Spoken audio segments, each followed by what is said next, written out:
প্রায় 10 কোটি টাকা ব্যয়ে শেরপুর পৌর এলাকার অষ্টমী তলায় আবর্জনা ডাম্পিং করার নির্দিষ্ট স্টেশন নির্মাণ করা হয়েছে। তবে দিনে ও রাতে ময়লা ফেলা হচ্ছে শহরের অপর প্রান্তের মিরগঞ্জ এলাকায় মৃগী নদীর পাড়ে। দুর্গন্ধ ও জীবাণুযুক্ত এসব নোংরা বর্জ্য নদীর পানিতে মিশছে। এতে মাছ সহ জলজ প্রাণী হারাচ্ছে প্রাকৃতিক আবাসস্থল, নষ্ট হচ্ছে জীববৈচিত্র্য, হুমকিতে পড়েছে জনস্বাস্থ্য। একটি বর্জ্য পরিশোধনাগার থাকার পরেও এমন অপরিকল্পিত বর্জ্য ব্যবস্থাপনায় ক্ষুব্ধ এলাকাবাসী।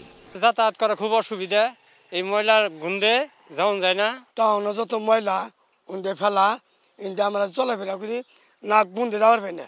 নদীতে পানি দূষিত হওয়া, গাও গোছ করে মানুষ, এর জন্য ময়লা দিয়ে অসুখ বেসুখ হয়। পোলা পানি দিয়ে যাইতে পারে না, স্কুলে যাবার পায় না, সমস্যা, আমরাও চলাফেরা করা সমস্যা। রাতের বেলা চুরি করে আর ময়লা ফেলাচ্ছে জায়গা। ওখানে যে প্লাস্টিক গুলো আছে সেগুলো মানে পানি জলাবদ্ধতা সৃষ্টি করছে এবং মানুষের স্বাস্থ্যহানির যতগুলো উপাদান এখানে আছে, মশা, মাছি, দুর্গন্ধ, সবগুলোই মূলত ওই ডাম্পিং করার কারণে, ওই ময়লা আবর্জনা ফেলার কারণে। এখান থেকে আমাদের মুক্ত হওয়ার জন্য সরকার যে নির্ধারিত বিষয়গুলো ময়লা ফেলার জন্য যেখানে জায়গা করেছে সেখানে ময়লা ফেলানো উচিত। বর্জ্য থেকে জ্বালানি তেল উৎপাদনের প্রকল্পটি বৃহৎ আকারে করতে পারলে এসব আবর্জনাকে সম্পদে পরিণত করা সম্ভব বলে জানান পৌরসভার সমাজ উন্নয়ন কর্মকর্তা। আর এসব বর্জ্য ব্যবস্থাপনায় নতুন প্রকল্প হাতে নেওয়ার আশ্বাস পৌর প্রকাশকের।